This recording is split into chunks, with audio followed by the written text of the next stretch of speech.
Good morning, dear children.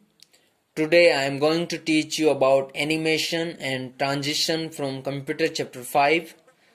Children, in this lesson we will learn how to animate text and object within the slide using built-in and custom animation.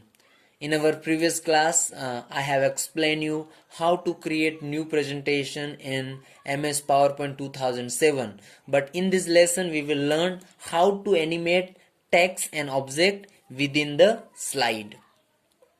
Animation or movement on the slide can be used to draw the attention of the audience. So, why we need to add animation in the slide? Animation or movement on the slide, it can be used to draw the attention of the audience to a specific content or specific point. That's why we use the animation.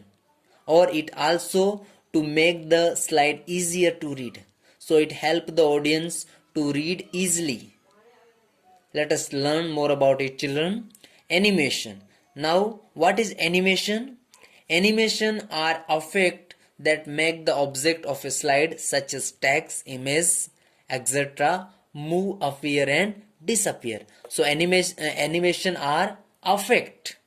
Actually animation are effect that make the object of a slide, जो slide के जो object हैं जैसे कि text, image, उनको क्या करता है, मूव, अपीयर और डिसअपीयर करता है. They improve the look of a presentation. So these things, they improve the look of a presentation. They focus the attention of the audience on specific points. By adding animated effect to a slide, you decide how your slide object move onto the slide. There are lot of animation effect. We will learn about them also. Adding animation. The custom animation task pane has 4 major categories of effect.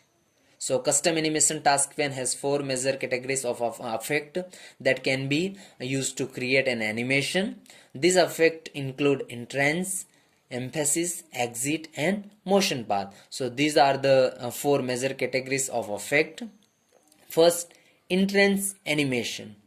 This type of animation is generally applied to bullet of a text. So this type of animation is generally applied to bullet of a text, as it determines the manner in which any object appear on a slide, such as appear, blinds, then fade, descend, bomb range and bounce, sling and more. These are the entrance animation.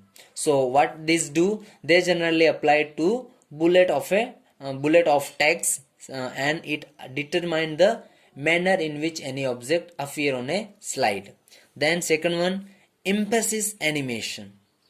This type of animation help to draw attention of the audience on the important points of the presentation. So emphasis animation, it help to draw attention of the audience on the important points of the presentation by changing the font type, font style and increasing decreasing the size of the text. So how it help to draw the attention of the audience on the presentation?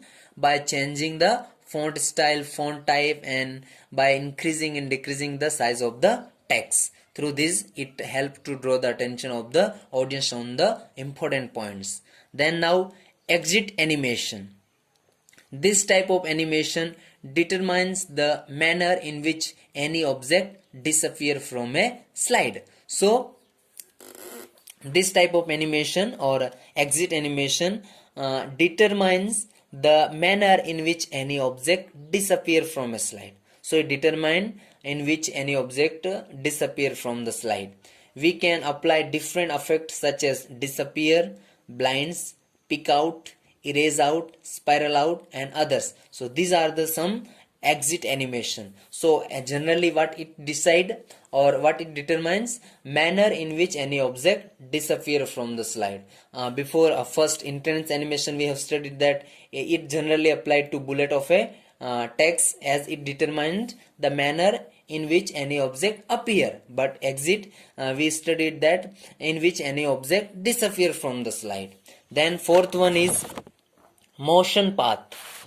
This type of animation help to move the object on a specified path on the slides. So what motion path use or it for what it is used? So this type of animation help to move the object on a specified path on the slide. PowerPoint provides predefined motion paths such as circle, stars, teardrops, spiral, springs and others. So these are the motion paths. So it decide that how our object or any object on a slide it will move or it will circle. If we suppose if we click on the circle, then our object will move on the in the circle, means in the circle way it will move on the slide. So this motion path or this animation help to move the object on a specified path on the slide. So children, these are all the animation that we have studied. This animation means custom task animation has four major categories. So all about them we have studied. Now we will see to animate an object we follow the steps given below. Suppose we have already studied these are the all animation, but how to animate or how to animate an object. So to animate an object we need to follow some steps, they are given here. So we will study about them. Step first, select the object. Suppose in PowerPoint in the slide, if you want to animate any object, then first what we need to do, we have to select the object which we want to animate. Then second step, click on animation tab. Where we have to click? We have to click on the animation tab. Then step third, select custom animation. After clicking on animation tab, we have to select custom animation. Then step 4, from the custom animation task pane, click and effect. So from there we have to from the custom animation task pane, click and add effect. We have to click on add effect. Then step 5, select entrance emphasis. Suppose we want to take entrance effect, then we have to select on the entrance. Suppose we want emphasis effect, then we have to click on that. So all these four categories of effect like entrance, emphasis, exit or motion path will be